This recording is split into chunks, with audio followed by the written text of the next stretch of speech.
Here it is.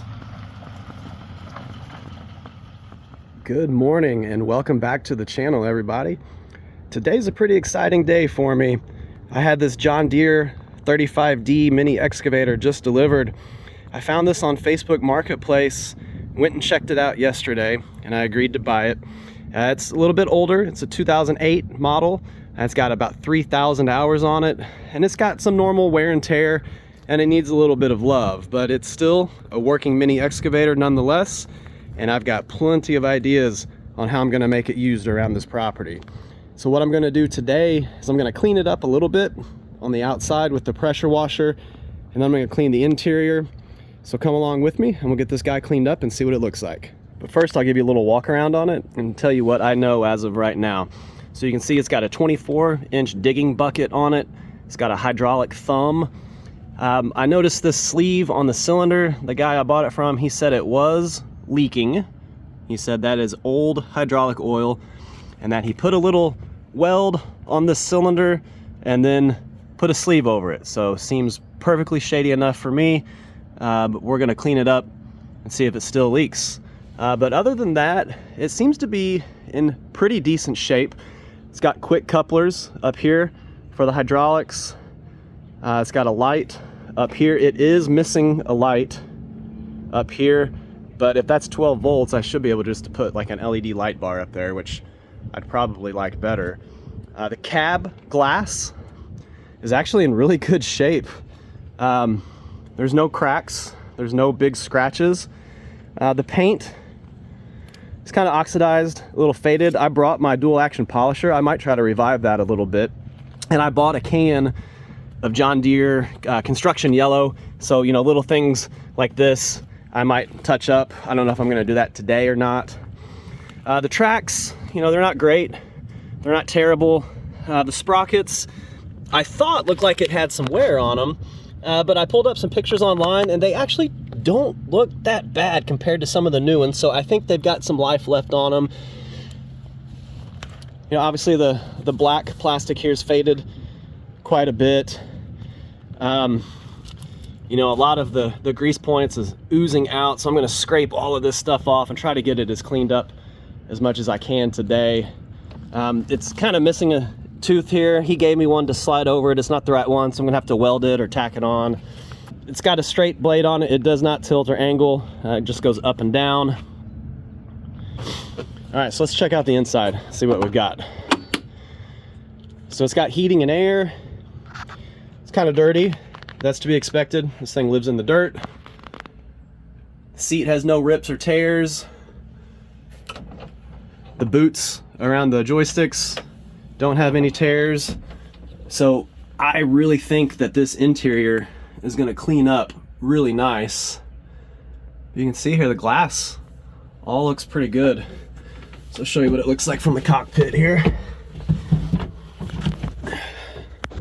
So this is what you see in a 35D.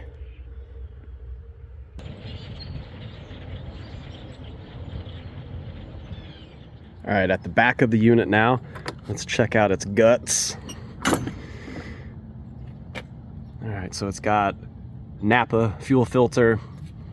Looks like maybe a Napa oil filter. Now I noticed the oil fill cap had some leakage around it.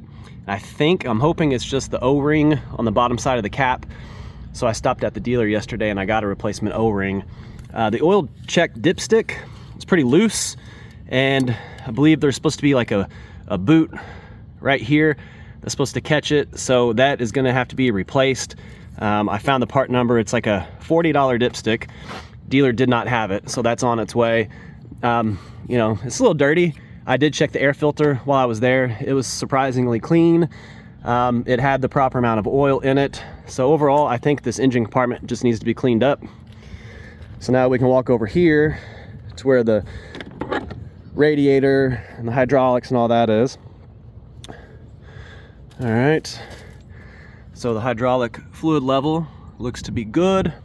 You know, obviously it's pretty dirty. The battery, a few years old, I'd say, but it still turns over just fine. All the fins look to be pretty good. had proper amount of coolant. So I think, you know, somebody did maintain it. All right, I got the O-ring on the oil cap replaced. So I'm gonna go around here to all these grease fittings, and I've got this plastic gasket scraper. I'm just gonna go around and try to scrape off all this excess grease and junk. Don't know how much of that I'm gonna film. It's hard to hold the camera and do this at the same time. And plus, we've got some rain coming later today, so I'm gonna try to get as much done as possible. But I'm gonna film anything that I think might be interesting for you guys to watch. So stay tuned. Let's get this thing cleaned up.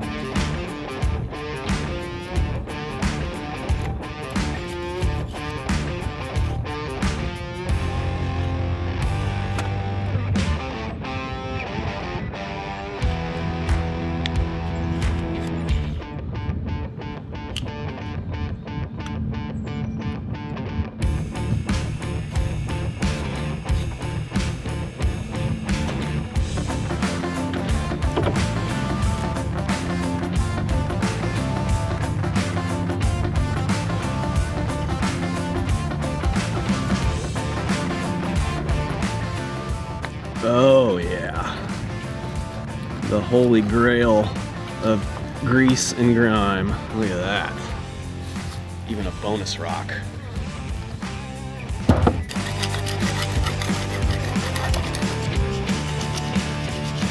All right, I've got a lot of the loose grease and grime scraped off.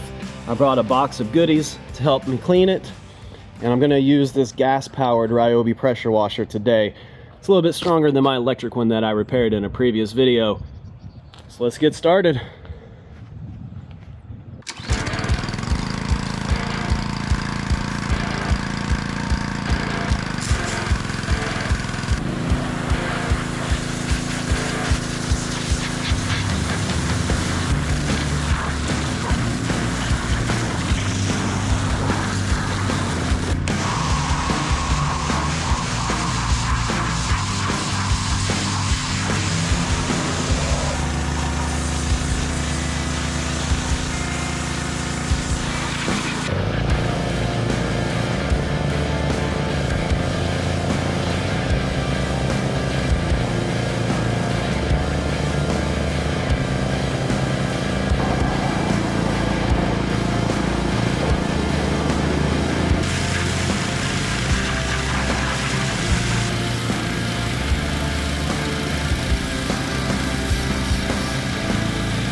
Time to make some foam.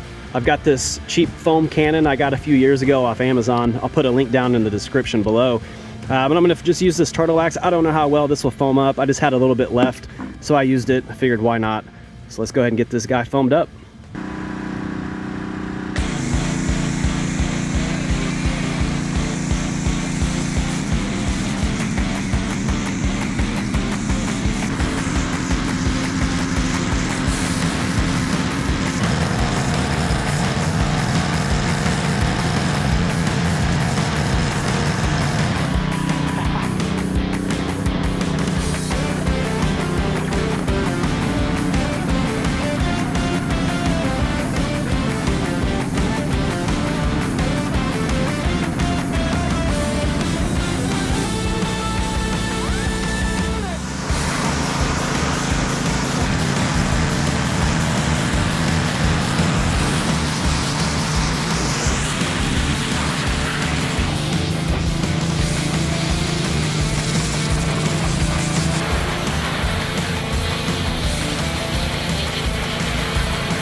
So I'm gonna get in the inside now and start getting the interior cleaned up.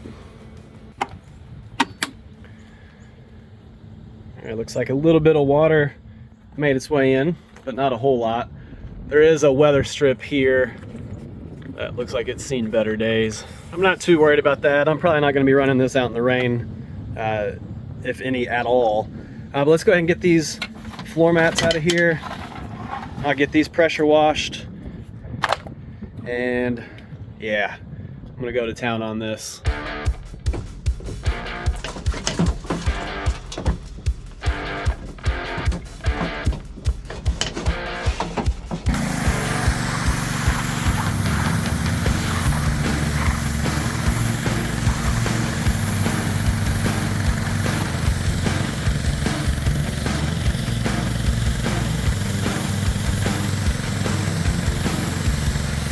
I'm gonna go ahead and get some trash out of here. You can see it's pretty dusty, but overall in pretty good shape. Looks like there's some speakers up there, but I don't see a head unit anywhere, so I don't know if this thing has a radio or not. Looks like maybe one could go there. I'm not sure.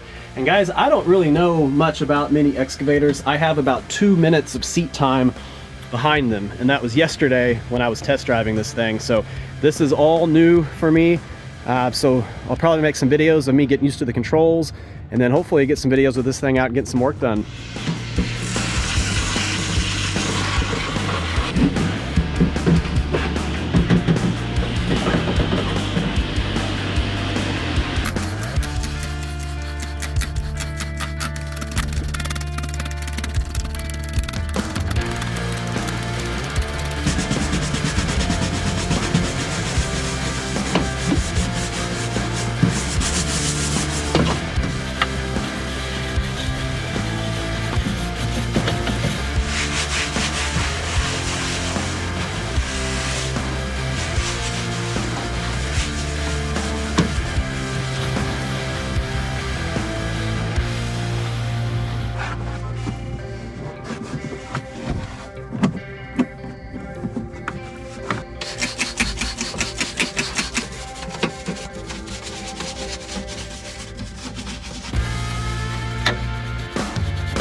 outside. I don't know if you can hear that or not, but our storm sirens are going off. We got a big storm coming in, so I'm gonna have to make it a short day today.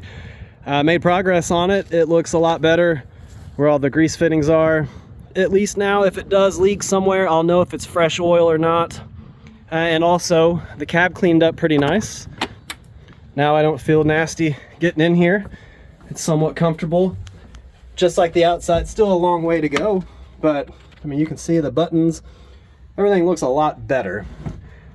I just had to keep reminding myself that this is an excavator, not a show car. But all in all, really happy with how it turned out. I don't know how far I'm gonna go with it.